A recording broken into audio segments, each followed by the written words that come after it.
if you have some time on your hands, I'm going to go very deep into the forehand technique, all the mistakes you're making. And after watching this video, you will find inside this video what your forehand problem has been.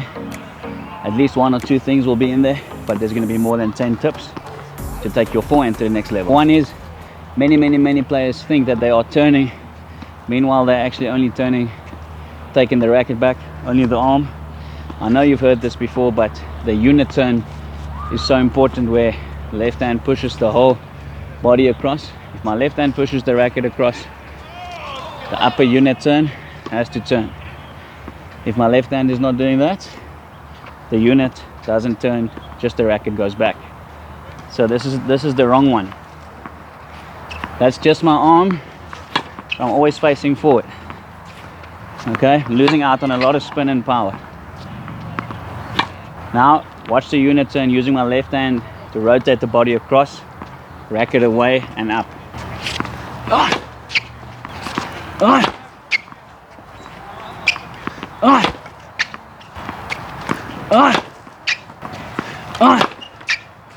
Okay guys, number 2, I prefer open stance or semi-open. I'm not a big fan of closed stance, because if you close stance, it blocks the body too much.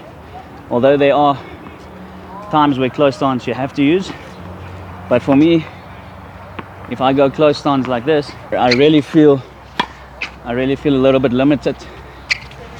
Okay, so if you want more space, more swing, more power spin, I recommend this stance. Open, open, open, and open. In tennis, if you want to get something right, there's always something that has to happen before that. So players always want their racket to drop below the ball so that they can spin up. But the problem is, if you don't turn up first, to have the momentum of dropping, you're going to be stuck. So if you turn down, you're never going to have this drop and lag. So very important to turn up if you want to have your racket drop below the ball. Up and drop. Up, drop. Up, drop. Up, drop. So your racket drop to get more spin will happen automatically if you turn high enough in the right position. It will come. Guys, moving on, often players that like to hit flat, they end up hitting way too much through the ball.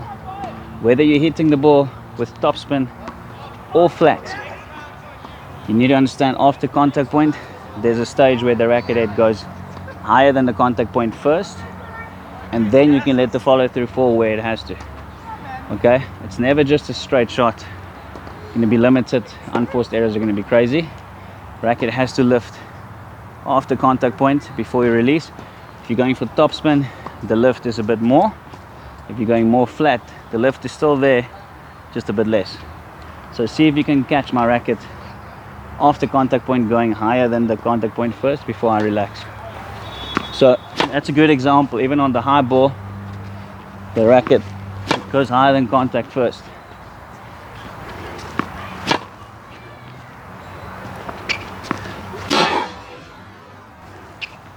Gives you automatic spin as well, because after the drop, the contact finish higher than contact, the ball has to spin. Next, one of my favorites is the racket relaxed. Is your hand relaxed? You cannot play tennis when everything is tight. Grip your racket at about 40% strength. Feel how the racket just whips through the ball. Too tight, you can get some in, but you'll never be able to achieve more than that average shot. Now I'm going to relax. Look at the racket head doing the work. Not gripping hard.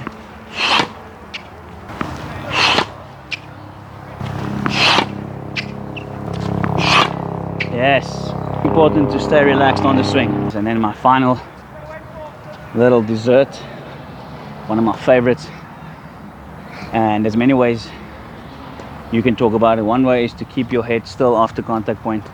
Another way is watch the ball longer, or keep your head over the ball longer. It's going to help you not to open up too soon, because then the ball's just going to go all over the place. And on one side of the body, head, stay still. Good. Roger Federer. Your accuracy will be so much better if you keep your head still. Guys, if you enjoyed that, please subscribe. You have to check the link in my description. I've got a full forehand masterclass course for dirt cheap. Everything you need to know about the forehand is in there. This is only the tip of the iceberg.